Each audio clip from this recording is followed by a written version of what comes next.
We now go into strategies for system-wide or chronic pain. And really, before you can do anything for this system-wide pain, you have to feel safe, especially when various treatments have failed you. You're likely to be more apprehensive to try anything new. And that apprehension can actually trigger an overactivation of the fight or flight system, what's known as the sympathetic nervous system. And that in itself can cause more pain. So if you're seeking help and somebody's asking you to do something and you don't feel safe, you need to do everything you need to feel confident that you won't be harming yourself. So ask questions, get explanations, work with somebody who will listen to you and who will reassure you. Your ultimate goal: decrease the perception of threat. Make the system feel safe so that it doesn't need to protect you with pain. Otherwise, the system will try to stop you from doing something because it feels threatened by it. And the number one weapon the brain has to get our attention and to stop us is pain. So when talking about system-wide pain, chronic pain here, a central sensitization here, one principle that we want to have is we want to tap the brain's internal pharmacy. What do we mean by this? Well, the most potent pain relievers on earth are actually found between our ears. Our brain makes tremendously strong painkillers. It's been found that, now I don't like to run, but those who like to run may be running for this. A 6-mile run releases the equivalent of 10 milligrams of morphine. So we've often heard the term endorphins, the brain painkiller. Endorphin is basically a combination of the word endogenous and the word morphine. So endogenous morphine. Endogenous means coming from inside. So basically morphine made by our brain. That's what endorphins are. And it's a powerful weapon that the brain has and will use when it feels the need to quell pain. So if you ever stubbed your toe, you know how it hurts awful for a few minutes and then it's gone? That's partly because of the brain's natural pain-killing ability. So generally speaking, the brain has this arsenal of painkillers to release into our body to really minimize pain. So we can call this a wet brain. The brain is juicy with painkillers, and it's one of the ways the brain inhibits pain or inhibits the danger signaling. So we want our brain to be juicy and wet with these painkillers. But in chronic pain or in system-wide pain, this wet, juicy brain full of painkillers now dries up. And so this seems counterproductive, counterintuitive, doesn't it? If you're in a lot of pain, if you're in chronic pain, and the brain has the ability to make painkillers, wouldn't you think that the brain will just release the painkillers? And on the surface, that's what logic would say. But think about, why is the brain making pain in the first place? The brain is making pain because it's perceiving threat. And so, to protect you from this threat, the last thing the brain wants to do is numb you to the threat. The painkillers will numb you to the threat. So if the brain's perceiving threat, it makes you more sensitive, more receptive to potential danger. And so the brain doesn't release painkillers. In fact, it dries up its pain-killing ability. So those in chronic pain produce less of the endogenous morphine, less of these endorphins. So to get the system to then produce more painkillers, we need to make the system feel safer. Going back to our army base illustration, If the army base is feeling threatened, it's put more soldiers on the perimeter, but it's also now given a no alcohol order. Why? Because the alcohol will numb the alertness of the soldiers. So similar here, the brain says no painkillers. I need you to be on high alert. I'm not going to numb your sensitivity. I want to enhance your sensitivity. And so I will stop making the painkillers. So the key, turning a dry brain into a wet brain, we need to reduce the threat. We need to do things that are healthful. But again, if you feel that these healthful activities like exercise are a threat to you, your system will continue to make pain, or it will try to stop you from engaging.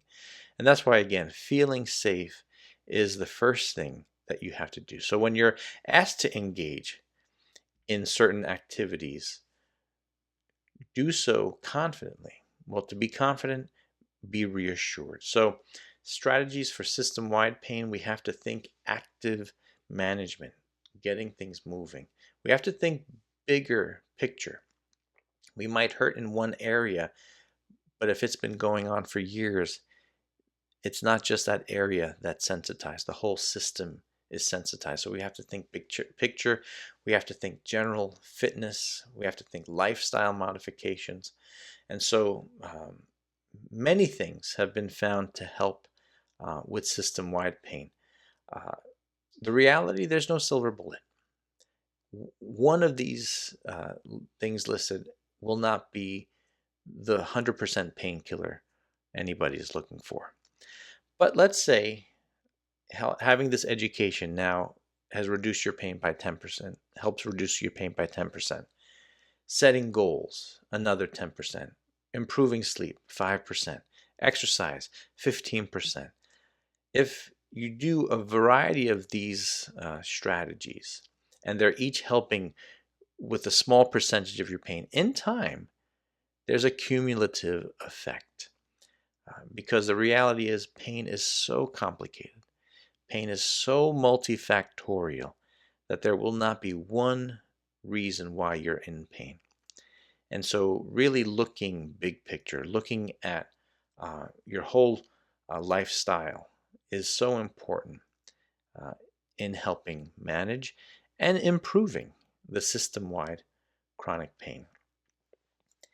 But there are a few of these strategies that have been found to be very important in helping with managed system-wide pain. And one of them is goal setting.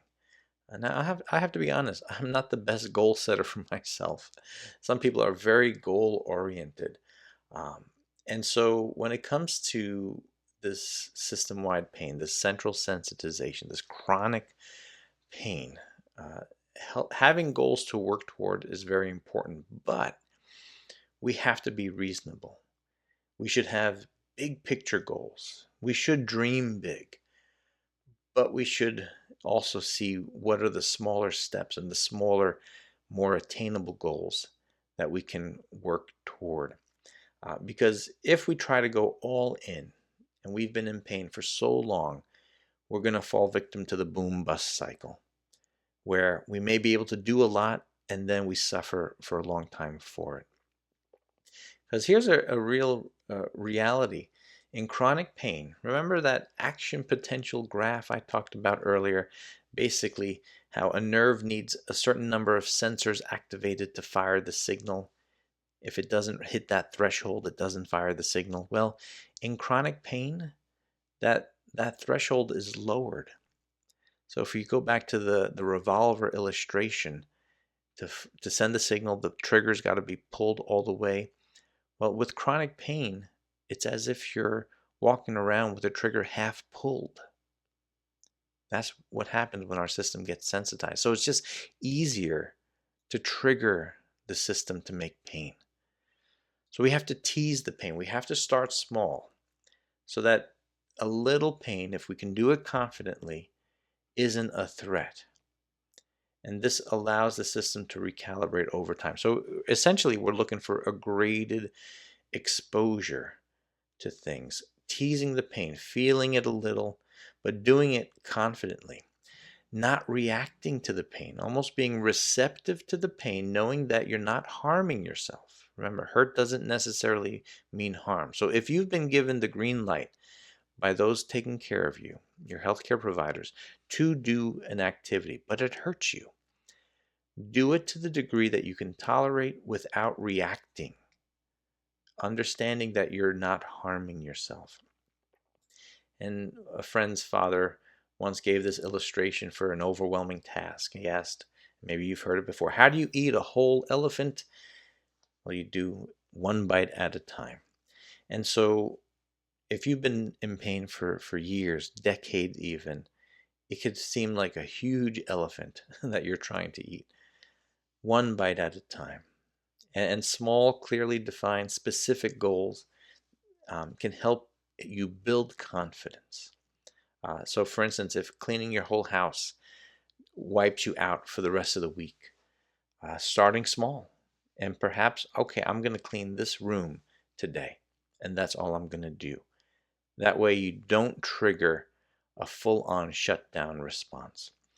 So the phrase start easy and build slow, or a little goes a long way, these are all strategies to help recalibrate your system little by little. And the phrase despite the pain may be something that will help. If you've been cleared to move and you've been told that you're not harming your tissue by engaging in certain activities, in time, perhaps you will do something despite the pain, showing the system that you are not threatened by that activity. And as you tease the pain and do something despite the pain to the proper degree, over time the system will say, hey, we are doing this. It mustn't be a threat, so I will little by little protect you less from it by making less pain. So dream big, but make small, reasonable, attainable goals. It's been said that somebody in chronic pain, if they could sleep really well, they would have a lot less pain.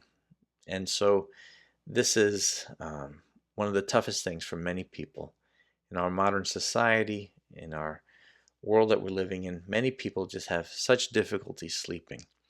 And without proper sleep, our body just doesn't have a good chance to repair. And some of these strategies may be new to you. Maybe you have sleep problems and you've seen these strategies and you're like, Ali, I know this. I'll admit, this is a tough one for many people. But doing your best to keep your bedroom cool and dark, that promotes sleeping. Limiting water, caffeine, and alcohol later in the day. Turning off bright lights and screens. We're so used to smartphones and tablets throughout our day, all that blue light triggering alertness. Doing a screen detox, at least maybe before bedtime, an hour or so, can be very important. And one point that I personally like, because I have a racing brain on a regular, sometimes as you're trying to go to sleep, you have just a few thoughts or a list of things that you got to do, or I got to remember this. And you spend a half hour or an hour in a half daze trying to remember these things over and over again. So keeping a notepad right at your bedside. And if your brain is trying to remember things for tomorrow, well, write them on the pad so that you can confidently know that you won't forget them. So sleep, if you can work on that, that can help with your pain. Another strategy, aerobic exercise, flushing the system with blood. We've heard it time and again, and you might be rolling your eyes and saying, Ali, I know I've got to exercise, but it hurts. Or I just don't like to exercise, and I can sympathize with you there too. But exercise is as close to a silver bullet as we find in healthcare. And there's just so many good things that comes from general exercise. But again, if you feel threatened by exercise, you'll not want to do it.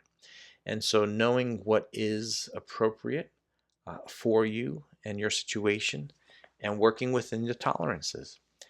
And for some people, their pain could be so intense, we've mentioned it before, where they can think about movement and start to feel hurt. And so uh, there is an intervention called graded motor imagery. And this is designed for people in that situation where the mere idea of moving hurts them. And there are strategies, and you have certain professionals that are trained in these techniques for graded motor imagery, where little by little you actually engage in these activities in your mind first. So a little visualization, a little mental exercise. And in time, the system starts to recalibrate and decreases their sensitivity.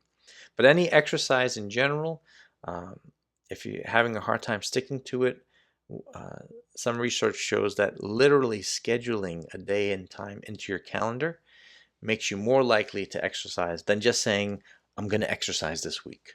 So maybe being specific with your calendar. And often we hear, particularly with chronic pain, especially if it's back pain that you've been dealing with, working your core, strengthening your core, a lot of benefit does come from that, but maybe you've tried it and you have such a difficult time engaging your core. And there's a scientific reason why this is so. When you are in chronic pain and your sympathetic nervous system is chronically activated, part of the activation of the sympathetic nervous system makes your core control weaker. Your control of the posture muscles, of just the muscles of the torso, is less. You have actually less blood flow going to those muscles. So it can be very frustrating when you're in chronic pain, chronically sympathetically activated, to then be asked to do very, very, very specific core exercises.